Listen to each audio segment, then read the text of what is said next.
Okay ဒီနေ့ story လေးတစ်ပုဒ်လောက်အတူတူသွားကြည့်ကြရအောင် Oxford University ကထုတ်တဲ့ story လေးတွေဖြစ်ပါတယ် story number 35 Professor Khaddad visited San Francisco on the other side of town Professor Khaddad က visited လဲပတ်ခဲ့တယ် San Francisco အချို့သော France on the other side of town မြို့ရဲ့တစ်ဖက်ခြမ်းမှာရှိတဲ့သူငယ်ချင်းအချို့တွေစီကိုလဲပတ်ခဲ့ပါတယ် After a good dinner and a game of cards he said I'm going to walk home now After a good dinner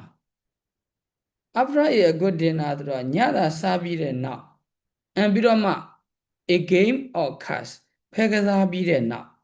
ညသာစားပြီးတဲ့နောက်ဖဲကစားပြီးတဲ့နောက်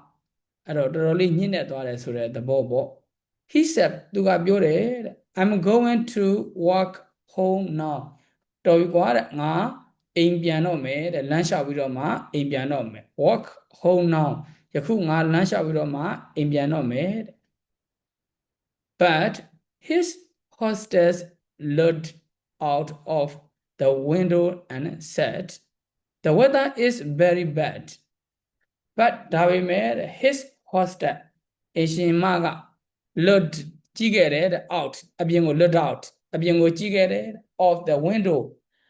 တကားပေါက်ရဲ့အပြင်ဘက်ကိုကြည့်လိုက်တဲ့အခါမှာတဲ့ပြီးတော့မှ said သူကပြောခဲ့တယ်တဲ့ the weather's very bad ရာသီဥတုကတော်တော်ဆိုးတယ်တဲ့ it is cold and wet and windy ရာသီဥတုကအေးလဲအေးတယ်ဆိုးလဲဆိုးတယ်လေလဲတိုက်တယ်တဲ့ရာသီဥတုတော်တော်ဆိုးတယ်တဲ့ please stay here tonight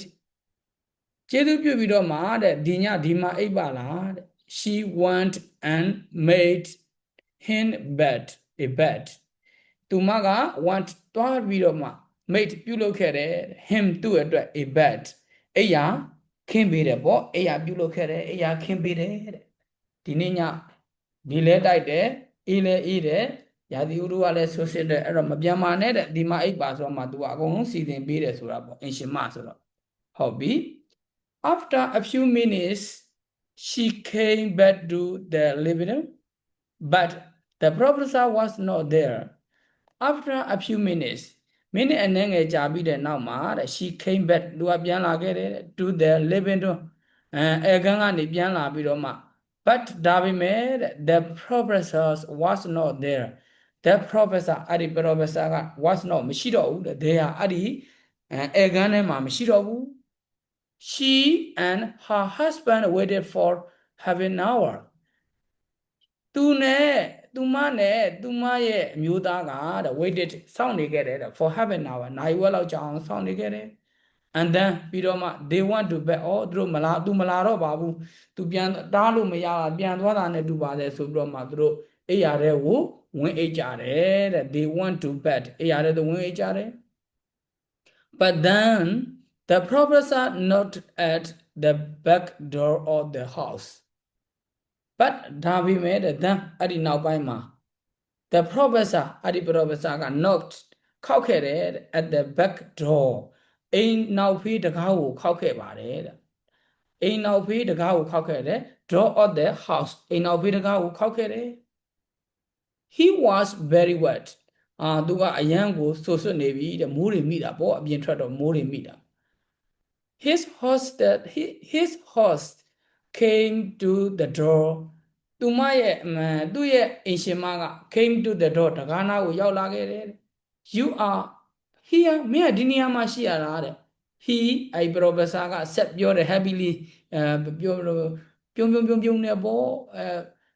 ဟုတ်တယ်ရှိတယ်ဒီမှာရှိတယ်ဆိုပြုံးနဲ့ပြောမှာပေါ့ yes the professor answered တဲ့ professor ဟုတ်တယ်တဲ့ငါဒီမှာရှိတာတဲ့ he smiled and said သူကရည်ပြီးတော့ပြောတာပေါ့ she smiled and said he smiled and said သူကရည်ပြီးတော့မှပြုံးပြီးတော့မှပြောခဲ့တယ်တဲ့ I want home and got my pajama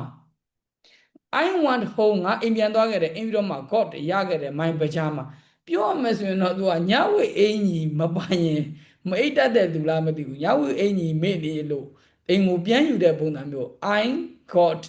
my pajama အဲ့လိုပုံစံမျိုးတချို့လူတွေကဘယ်လိုပြောမလို့ဆိုတော့ရှေးရိုးဆွဲကြီးပေါ့ရှေးမူကြီးအဲ့လိုဟိုတရက်တလေလေးကြမှာပြီးသလိုပေါ့မနေ့လေးပြန်มาပဲဆိုတဲ့ပုံစံမျိုးသူမဟုတ်တော့ညဝအင်ကြီးမေ့တော့မိုးဆွဲအစိုးခံပြီးတော့အိမ်ကိုပြန်တယ်ဟုတ်ပြီအိမ်ပြန်ရောက်တော့ဟုတ်ပြီငါအိမ်ရောက်ကြမှာသွားပြန်မအိတ်တော့ဆိုတော့မှအိမ်မှာမိုးဆွဲလို့မို့ရေမိုးချုပ်ပြီးတော့ကိုယ်အိမ်ရတဲ့ကိုငွေအိမ်မှာမို့တခါပြန်လာသေးတယ်ညဝအင်ကြီးမေ့နေလို့ယူပြီးတော့မှပြန်လာတယ်နော်တချို့ဟာတွေကဘလို့မှမသိစဉ်းစားရခက်တယ်ပေါ့နော်ဒါမျိုးလေးတွေရေးထားတာလေးတွေဒီစတိုရီလေးတွေမှာစီရီလိုက်လေးတွေကောင်းတာဒါမျိုးလေးတွေရေးထားတဲ့လူတော်တော်ကောင်းတယ်ပေါ့နော်Okay let me stop here thank you so much good luck to you